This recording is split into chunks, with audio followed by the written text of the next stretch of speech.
Hey guys, in the last video we have discussed about the version control system, its different types and why we use Git as our version control system. In this video we try to cover how Git works, its basic workflow and some common commands that every software developer uses daily. I suggest you to follow along with the video and try out the things yourself. Git is not an easy concept to understand all at once. It takes practice. So let's get started and learn Git together. Git is a software that helps you to track the changes you have made to your folder. It's similar to a game where you have checkpoints and you save all your progress to those checkpoints. Git works in a similar way. It comes in two formats, a graphical user interface and a command line interface. I suggest you to start with the CLI first as it will help you to understand the basic workflow of Git much better. And after you learn CLI, the GUI will feel very easy to use. Now let's see how we can download this Git. So you can go to this particular website in order to download it. It's very easy to download. Just click on download and then click next a few times. That's all it takes. Sometimes you need to set up the environment variables so that terminal can detect Git, but I will provide you all the steps related to setting up the Git in the description as well. There is one more thing. Up to this point we haven't discussed about the GitHub. So I suggest you to just forget about the GitHub for now. I will let you know when we need to talk about it. Just clear your mind and focus only on Git. Now let's say in my computer I created a particular folder. Now let me ask you one question. Will Git be able to track this particular folder? Absolutely not. Git is a software. In order to track the changes that was happening inside that particular folder, we have to explicitly tell some commands. Only then Git will be able to start tracking it. And also let's say we have multiple folders inside our computer. So we can choose which folder we have to track. And also tracking works differently for each folder. One folder tracking is independent from another folder tracking. Let's do some practical work now. First of all, I will create a folder named as Git tutorial folder.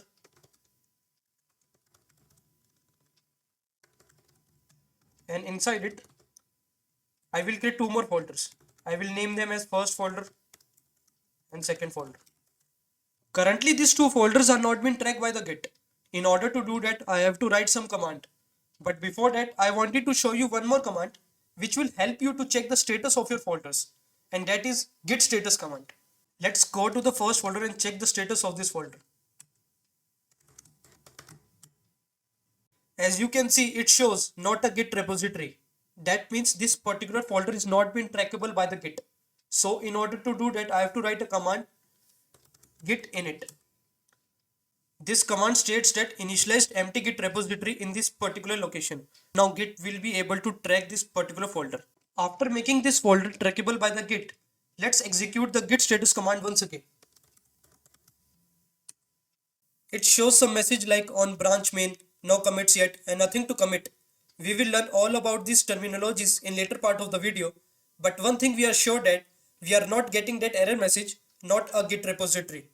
And remember this, git init command is been performed only one time per project. You keep on adding, removing files from your folder, but this git init command runs only one time. And also make a habit of using this git status command after performing any other git commands. Now what git init command do? It will create a folder known as .git, which is by the way hidden. This hidden folder keeps history of all your files and its subfolders and its subfolders. If I move to the first folder and do ls, it shows nothing. But if I do ls minus la, it shows a hidden folder which is .git. This particular folder requires a lot of theoretical knowledge in order to understand it. If I go inside this particular .git folder, it contains various subfolders. And you will see this folder will grow further when you bring more files into your repository. Basically, these are the actual folders which will track all your changes that was happening inside your repository. But you may never go into these hidden folders and do some manual changes. If you do that, risk is on you. Whole mess that you created is totally on your shoulder. But for now, let's move out of this folder.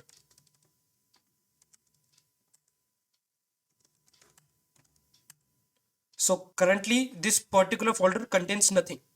So now currently you have a folder named as the first folder which has been tracked by the Git. For now it contains nothing, but when you add something inside this particular folder, it will be tracked by the Git. Before understanding the mechanism, Let's assume you are playing a game such as God of War. When you are playing and your mom calls you to study, you want to save your progress so that you can continue from where you left off. Git works in a similar manner. It collects all your changes or progress up to that point and pushes them to your local repository. Let's say inside the first folder, I created a file. So Git will detect that there is a new file created. So when you want to store these changes, Git will collect all this change and push it to local repo. Now let's assume you created another file and you want to store this change also. So now Git again collect these changes and store it into your local repo. It will be able to detect the new changes on its own. It will not push this particular old change. It will only push this new change and move it to the local repo. But the situation is not same as the game. Let's say you created two files and you want to push this particular file to the local repo, not this one. So you want a certain mechanism so that Git will be able to push only those changes that we want. Or sometimes you might be unsure about which files you want to push. In such cases, you want to store these new changes in a temporary area, allowing you to decide later if you are sure about pushing these files to your local repository or not. So in order to manage these needs, Git has a concept called staging area, where you can add or remove the files which you intended to push it to a local repository. So your flow is like you made some changes, then you move the modified files into the staging area. You check over the staging area, is this change is good to go or not? If not, then you add more files to the staging area or remove the files from the staging area. And once you are comfortable with this change, you move these changes to the local repository. Let's do some practical now. I am inside the first folder. If I do git status, it shows this message. That means Git has been tracking this particular folder. One side note is that you always be at some branch. Either it would be main, master, feature, release or something else. Currently we are at main branch.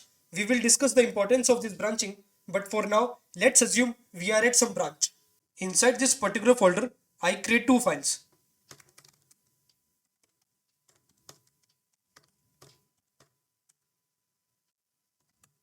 Let's do the git status again. It shows these two files are untracked. That means these files are not present in the staging area or Git aware about the existence of these files, but it's not keeping track of any changes made to them. So we have to move this file to the staging area if we want to push this change to the local repo or we don't want to lose this information. And we do this using the git add command. For executing this particular command, we have two options. One way is to push all the changes in one go to the staging area, or another way is to select the particular files that you want to push to the staging area. So if you want to push all the files in one go, the command is git add dot. But if you want to push a certain file, then git add and then file name. Let's say in this case, I want to push only the abc.txt file to the staging area. So I write git add abc.txt and then I press enter. If I do git status again, it shows message like one file is untracked and one file is ready to be committed. That means this particular file is ready to push into the local repo.